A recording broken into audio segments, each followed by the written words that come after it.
o assunto de hoje é o câncer de intestino ou câncer de cólon, que é um dos 3 tumores malignos mais frequentes no Brasil.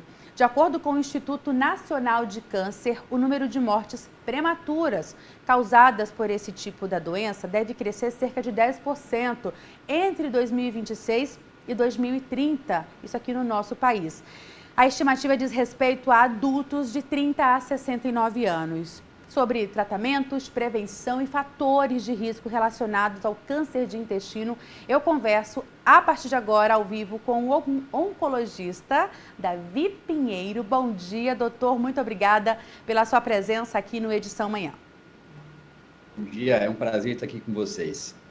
Doutor, quero primeiro que o senhor comece a falar sobre essa questão aí de pessoas, de pacientes que estão apresentando, né, esse diagnóstico cada vez mais cedo. A gente, inclusive, tem 2 casos recentes de 2 celebridades, né, 2 cantoras, Preta Gil, também Simone, que tiveram esse diagnóstico, que é considerado precoce. É assim que a gente pode falar, doutor?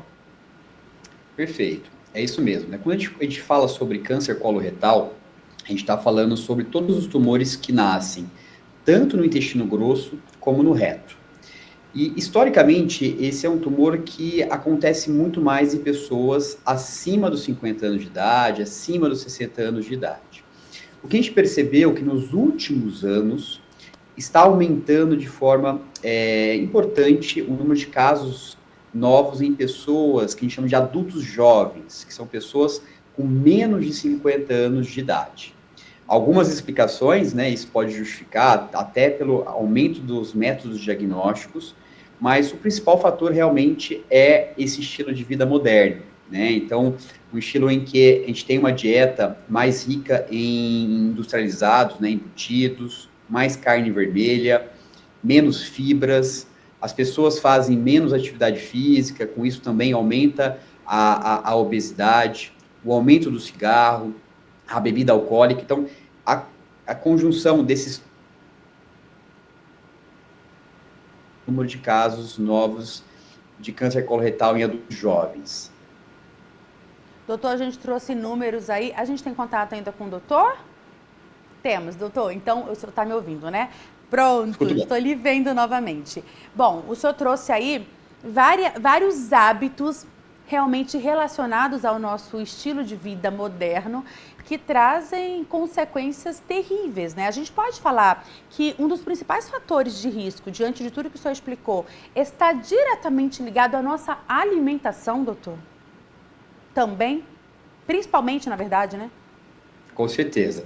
Hoje, a gente tem uma estimativa que 30% dos casos de câncer coloretal, né, de tumores de intestino de reto, poderiam ser evitados com um estilo de vida mais saudável, né? E o principal fator desse estilo de vida saudável é relacionado à alimentação, né? Foi exatamente o que a gente acabou de falar. Então, as pessoas que conseguem ingerir mais fibras, né? Isso é mais frutas, mais verduras, isso é um fator de proteção para o intestino contra esses tumores. E evitar, logicamente, esse fast food, né, que a gente chama os embutidos, isso realmente também aumenta, e excesso de carne vermelha. Quando a gente fala em excesso de carne vermelha, é mais de 500 gramas de carne vermelha durante a semana, que não é uma quantidade tão grande, mas para você ver que a gente tem que tomar um cuidado especial com a nossa dieta. E além disso, né, ter os outros fatores, que é fazer atividade física, que é evitar o cigarro, coisa que a gente já sabe que é importante a gente fazer, mas que para câncer de intestino tem uma relação muito mais direta, muito mais importante. Perfeito, senhor frisar isso, que é aquilo que a gente sempre fala mesmo, né? Vocês, especialistas, sempre nos lembram o básico, alimentação mais saudável, atividade física, mas como o senhor frisou, no caso do câncer de intestino, isso é ainda mais importante e tem ainda impactos mais positivos no caso. A gente está ressaltando aqui, doutor, essa questão do aparecimento desse tipo de câncer em pessoas, em jovens adultos, né? Ali antes dos 50 anos. Nesse caso, a gente precisa ficar ainda mais atento, então, aos sintomas e, enfim, a pontos que podem ligar esse sinal de alerta. Quais seriam esses principais sintomas para que as pessoas possam ficar atentas em relação a isso? Esse é um ponto fundamental, né? A gente conseguir fazer o diagnóstico precoce. Hoje, o tumor de intestino de reto, ele é o segundo mais frequente tanto nos homens como nas mulheres brasileiras. né? Ele é a terceira maior causa de câncer no Brasil. Mas, se a gente faz um diagnóstico precoce, a gente consegue curar mais de 90% dos casos. E aí a importância desse diagnóstico precoce é a gente fazer os exames, que a gente chama de exames de rastreamento, né? Que é aquela pessoa que não tem nenhum sintoma, mas a partir de certa idade ela vai começar a fazer os exames para investigar a possibilidade de ter um tumor ou ter um pólipo, que é uma lesão pré-maligna, que se a gente deixar ali e não for ressecado, ele pode virar um câncer no futuro. Então, historicamente, e a OMS recomenda que a gente comece a fazer colonoscopia após os 50 anos. Então, aos 50 anos em diante, a gente deve fazer colonoscopia. Porém, por conta desses avanços, né, de diagnósticos mais precoces, pessoas menores do que 50 anos, hoje a nossa recomendação, né, da maioria das sociedades é começar aos 45 anos de idade. Então, a gente abaixou essa faixa etária para conseguir fazer o diagnóstico nessas pessoas mais novas, né? Além disso, é fundamental as pessoas procurarem uma avaliação médica na presença de qualquer sintoma suspeito. Como você bem comentou, né? Quais são esses sintomas que a gente tem que ficar de alarme? Poxa, tive esse sintoma e vou procurar. Então, alteração do hábito intestinal. A pessoa que tem o intestino que funciona todo dia começa a ter diarreia ou com o intestino mais preso. E precisa procurar uma avaliação. Dor abdominal, sangramento nas fezes, um emagrecimento, né, sem estar fazendo regime. Então, esses fatores são sinais de alarme. Se na presença deles, a gente precisa de uma avaliação médica para tentar fazer um diagnóstico precoce. Perfeito, doutor. E o desenvolvimento desse tipo de câncer especificamente pode ter alguma relação com o histórico familiar, por exemplo? Tem sim, tem uma clara relação. Então, vamos colocar aqui em ordens, né, dos fatores de risco que mais levam a probabilidade de uma pessoa ter um câncer de intestino. O primeiro deles é a idade, né? Apesar de a gente estar percebendo que cada vez mais pessoas novas estão tendo um diagnóstico, a grande maioria dos casos ainda acontece após os 50 anos e mais essa porcentagem aumenta ainda acima dos 60 anos de idade. Outro fator importante é a questão da história familiar, né? Então, se a gente tem um parente de primeiro grau, né, aí pais, irmãos, com diagnóstico de câncer coloretal, esse é um fator importante e a gente recomenda até a gente fazer o exame de colonoscopia 10 anos antes do diagnóstico do familiar. Então, ou a gente começa aos 45 anos, mas caso o familiar tenha tido aos 50, a gente começa aos 40, mostrando a importância do histórico familiar na relação com o câncer de intestino.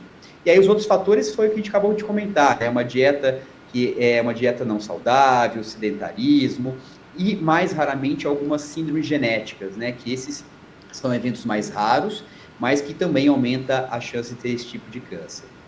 E para a gente, então, encerrar esse nosso bate-papo, doutor, quais são os tratamentos, qual é a eficácia desses tratamentos? Fale um pouquinho para a gente, para aquela pessoa que de repente já foi diagnosticada com esse câncer, né? Quais são os tratamentos mais conhecidos e mais eficazes? Quanto aos tratamentos, a gente só tem boas notícias, né? Eu acho que nos últimos anos a gente melhorou demais os tratamentos desde a cirurgia, né? Hoje a gente consegue fazer cirurgias com mais segurança, cirurgias com maior chance de cura. Lógico que o diagnóstico precoce tem uma relação direta quanto a isso. A gente tem os tratamentos com quimioterapia, que são complementares à cirurgia para aumentar a chance de sucesso. E para aqueles pacientes que têm um diagnóstico de uma doença mais avançada, né, que a gente chama de metástase, quando o tumor ele sai do intestino e vai para outros órgãos, como o fígado, como o pulmão, isso é uma metástase. Aí, nesse cenário, a chance de cura é menor, é mais difícil. Mas o que a gente teve de novidades nos últimos anos aumentou de forma significativa o tempo de vida desse paciente, a qualidade de vida, ele mantém o seu dia a dia aí ativo. E isso, além de quimioterapia, a gente teve novos anticorpos, imunoterapias para alguns grupos de pacientes, mostrando que o mais importante é a gente fazer o diagnóstico precoce, então fazer os exames que devemos fazer, ter um estilo de vida saudável e procurar sempre um médico na presença de sintomas suspeitos. E se, eventualmente, a gente faz um diagnóstico de forma mais tardia, a gente tem tratamentos muito eficazes para que a gente consiga deixar esse paciente com uma doença controlada e com uma qualidade de vida. Então, a mensagem final é: não deixe de procurar o médico na presença de sintomas e não deixe de fazer os exames recomendados.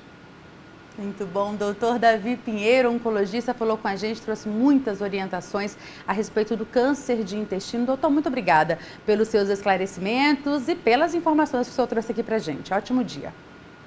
Obrigado, eu agradeço a presença aqui com Você já sabe, você de casa, que você pode rever, né, essa entrevista e compartilhar ela com as pessoas que você conhece. Só entrar no nosso canal do YouTube. Daqui a pouquinho, assim que encerrar o jornal, a gente já sobe para o nosso canal e você pode ter acesso. Veja e reveja e compartilhe, porque informações assim são necessárias para todo mundo, né?